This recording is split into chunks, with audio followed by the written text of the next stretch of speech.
Hello, and thank you for tuning in. What would you do if a doctor told you you had something that was incurable? How would you behave? What would your thoughts be? Well, I can share with you how I behaved and what my thoughts were and are. 3 different doctors telling me I have something that's incurable. I'm grateful to know about it because it explains why I've had such difficulty breathing. It's like someone standing on my lungs. It's kind of hard to breathe. But there was a part of me that said no. Everything is curable. And I'm grateful for that belief. Because before that really sunk into me, I was swimming in that victim pool. Boy, oh boy, woe is me. Why is this happening? What did I do to deserve this? But with that strength within me, that strong belief, I would pull myself out of the pool and sit on the edge and ponder. What is the purpose of this? You definitely have got my attention. And I thought about it. Boy, did I think about it. And the emotions, I can't tell you, from anger to fear to frustration to loneliness to grief. It was a roller coaster, and sometimes still is. I'm not out of this at all. And it does. It has taken literally my breath away. Kind of gives me a different perspective. I'm so grateful, though, for the resources and the tools that I have.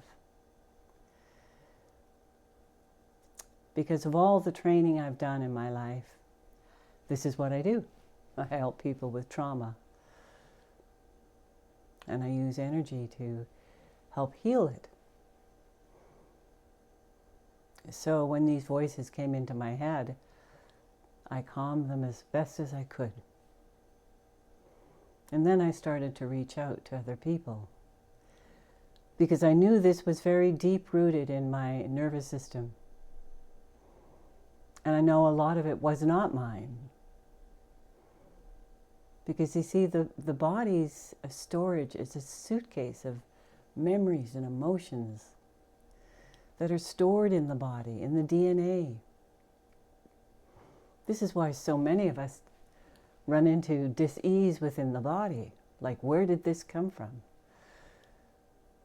But underneath of it all, there's a reason for it to be there. And it's not a woe is me. Because I know through my training that it's either a part of me or it's ancestral. And they chose to store everything in the lungs. I know when I was younger I struggled with breathing, but nothing like now. So I speak to my lungs. Those tumors running through the lungs, they're apparitions, and I see them disappearing. And I think the biggest thing that for me was, in the beginning it was like this was outside of me, outside of my control. I felt powerless. But then when I brought it inside of me, because that's where it is, it's a part of me. It's not separate from me. It's within me. And when I brought it inside of myself, I could feel the love that it was seeking from me, wanting to be seen and heard. These incredible intelligence that live within me. So slowly, through working with a trauma therapist and other spiritual, highly spiritual, gifted people, I'm moving into the lungs, and I'm allowing the lungs to, or asking the lungs to, take over its natural place as these apparitions disappear. There are other things that I'm doing, reflexology and massages, and certain things that I'm ingesting to help the body.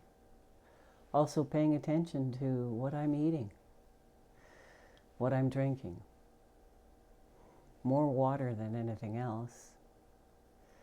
I'm doing whatever I can so that this body can come back online, where I can continue to move through life, breathing a lot easier than I am now. This is a good day. So, being a victim made me feel very powerless, like I had no control over anything. But being on the edge, witnessing what's happening, it empowered me. Believing that I have the ability to heal this has empowered me. And I'm not saying that doctors are not great. They are. But they are too human, trying to figure out what is the best solution. Well, as they figure out, well, since they really haven't figured out, because they're saying it's so rare that it's not curable, but everything else that's going on with people, many people are suffering now. Emotions are crazy wild. We're just being triggered left, right, and center.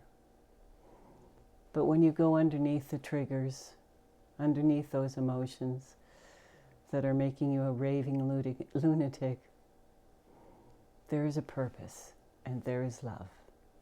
Underneath everything is love. And for me, it was to trust and surrender. To surrender to what is, and to trust that if I keep doing what I'm doing, that the body will heal. And if it doesn't, I've given it my best shot. But I won't give up. I won't give up on me. I've come too far. I've been through too much. I'm not ready to throw in the towel. Not at the young age of 72. Because I know what my purpose is on this planet. It's to help myself heal, and it's to help others. To help you. You don't have to do this on your own. None of us have to. As a matter of fact, the more people that you're able to sit down and share what you're experiencing, that alone is starting the healing process.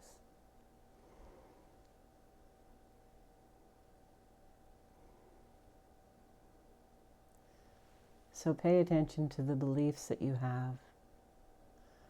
Do they support you, or do they hinder you?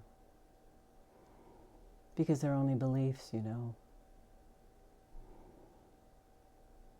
Pay attention to what you're eating and drinking, thinking, your emotions, everything. This is the journey of my soul, as it is your journey. And everything I'm experiencing, I have to experience. Because it is my journey.